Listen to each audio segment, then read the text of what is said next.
got these cool Christmas lights. I'm going to unbox them. It says Merry Christmas on there. These are warm Christmas lights. Let me show y'all how cool. So they do have 8 modes, remote control, a timer, dimmable, real cool. So I'm going to open the box. And we have the plug-in, like a regular plug-in right here. And there's a button right here that you can press for the different modes. And woo, they come in all these tiny things.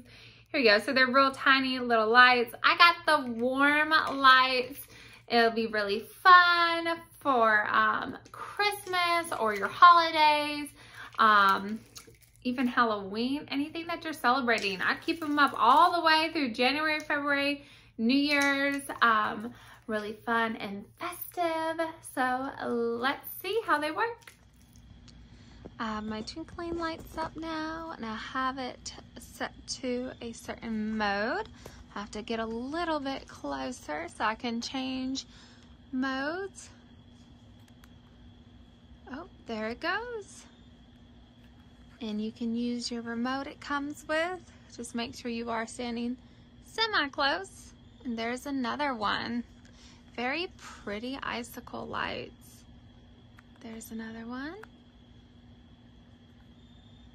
And they just hang down. I just put mine up with some tape, but you could do whatever works for you. And they also have a dimmer. So if you want to dim them or add more light and change. Oh, there they go. They change again and change all the different modes with your remote. Very pretty and very Christmassy. I just have mine hanging on the porch. Very cool.